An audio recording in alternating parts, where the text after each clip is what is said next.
प्रिय साथियों, जय माता दी। आप सभी का हमारे YouTube चैनल ज्योतिष ज्ञान विचार पर बहुत बहुत स्वागत है। साथियों, आज हम अपने इस राशिफल के कार्यक्रम में सिंह राशि के जातकों के लिए जुलाई महीने का राशिफल लेकर उपस्थित हैं और आप लोग अंत तक हमारा वीडियो देखें, हमारे चैनल को सब्सक्राइब करें। साथियों, सबसे पहले हम एक दृष्टि डालते हैं कि जुलाई में कौन सा ग्रह कहाँ रहने वाला है, ग्रहों की गोचर स्थिति क्या रहेगी।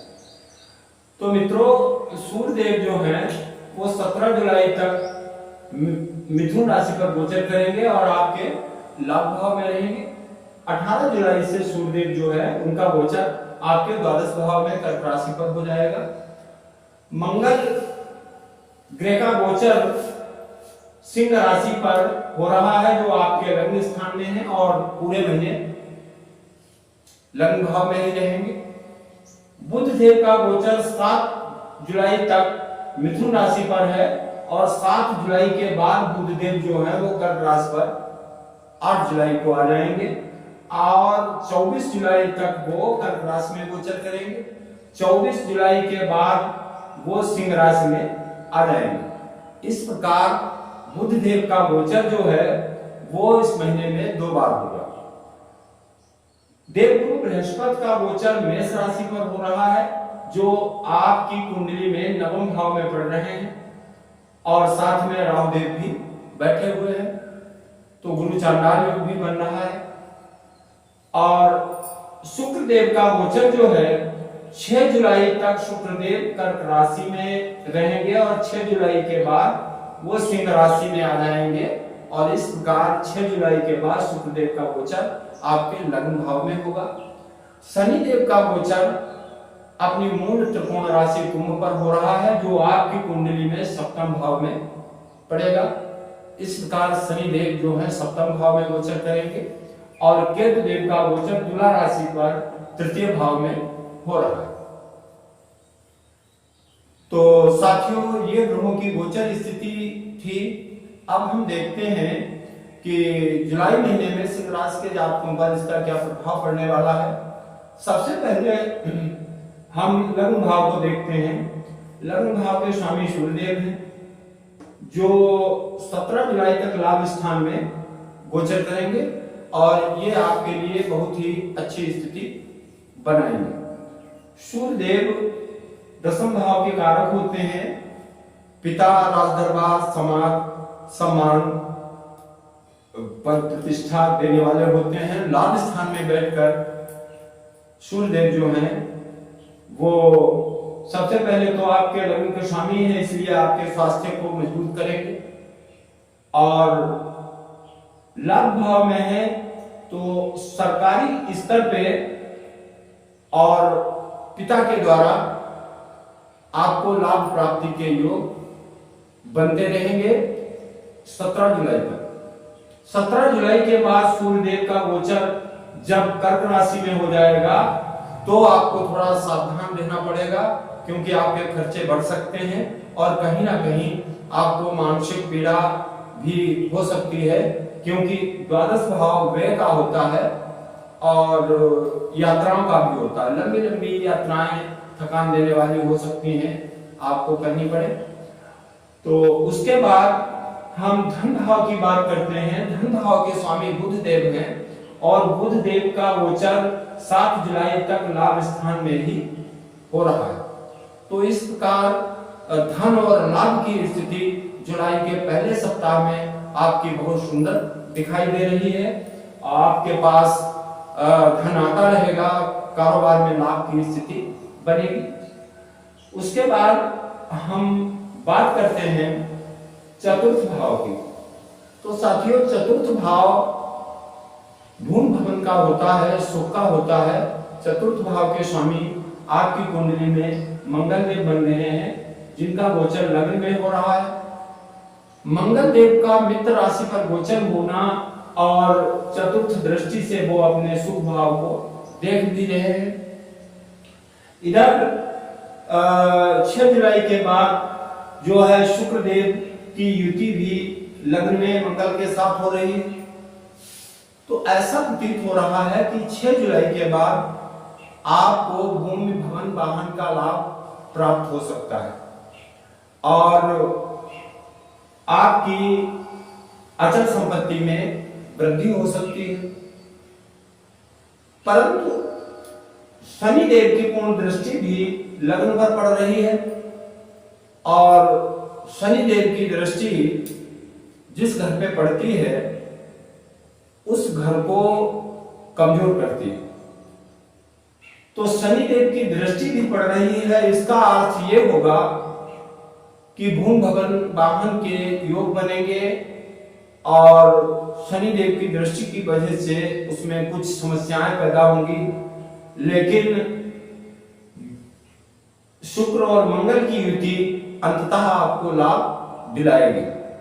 आपकी माता से संबंध आपके अच्छे रहेंगे और माता की ओर से आपको लाभ परामर्श मिल सकता है या नगद लाभ भी हो सकता है।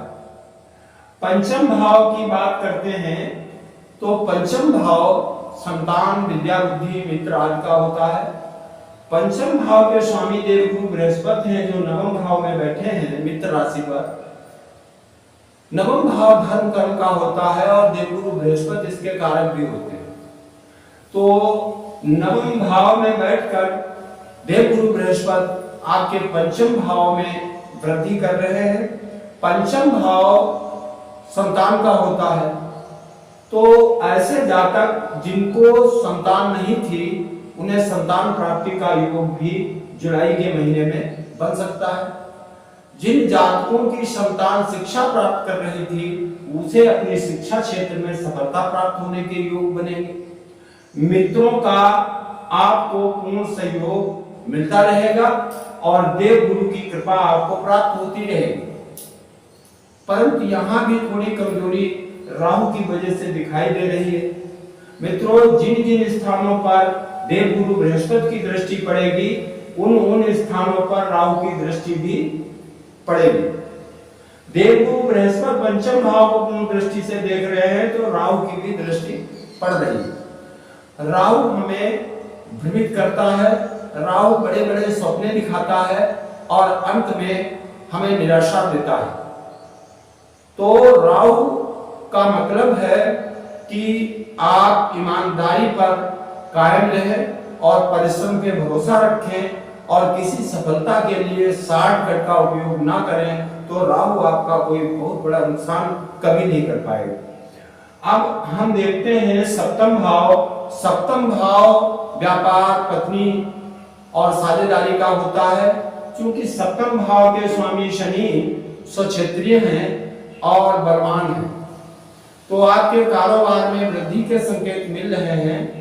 लेकिन शनि देव जुलाई में वक्री होंगे और वक्र गति से गोचर करेंगे, तो कहीं ना कहीं वो छठे भाव का भी प्रभाव देते हुए दिखाई देंगे। छठा भाव रोग और ऋण का होता है। तो मित्रों, हो सकता है व्यापार की वृद्धि के लिए आप ऋण ले लें, आप कर्जदार हो जाएं।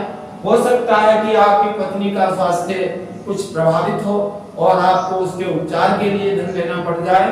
तो इस प्रकार आपको अपने बजट के अनुकूल खर्च करना होगा, अन्यथा शनि देव कहीं ना कहीं आपको कर्ज में फंस सकते हैं। पत्नी के स्वास्थ्य का ध्यान रखना होगा, क्योंकि शनि देव जो हैं वो षष्ठवेश होकर सप्तम भाव में है। और आगे देखते हैं कि देव गुरु बृहस्पति नवम भाव में राहु से पीड़ित है। नवम भाव धर्म का होता है, तो राहु की वजह से आपके मन में धर्म के प्रति उदासीनता पैदा हो सकती है, धार्मिक कार्यों से आप दूर हट सकते हैं। लेकिन देवगुरु बृहस्पति का फल आपको तभी प्राप्त होगा जब आप पूजा पाठ, धार्मिक कार्य करते रहेंगे। तो मित्रों, आपको राहु के प्रभाव में नहीं आना है और देवगुरु बृहस्पति को आप बलवान करते रहें, तो भाग्य भाव में बैठे हुए देवगुरु आपके सारे कष्टों का निवारण करते रहेंगे। ये था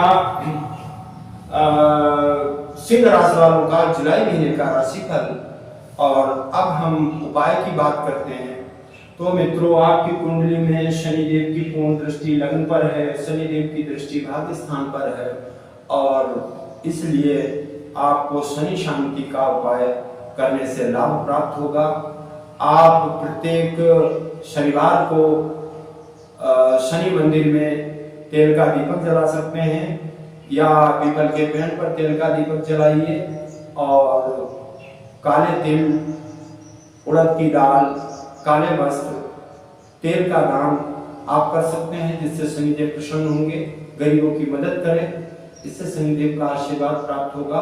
और साथ ही आप बृहस्पति के मंत्र ओम ब्रह्म बृहस्पति नमः मंत्र का जाप करते रहें। क्योंकि आपकी राशि के स्वामी सूर्यदेव है, तो सूर्य भगवान को आप नित्य प्रति अर्घ जरूर दें, जल जरूर समर्पित करें, और ये सारे कार्य करने से आपको प्रसन्नता प्राप्त होगी, आपके अशुभ ग्रह शांत होंगे और आपकी भाग्य में वृद्धि होगी। इसी के साथ हम वीडियो पूरा करते हैं, फिर मिलेंगे। जय माता दी।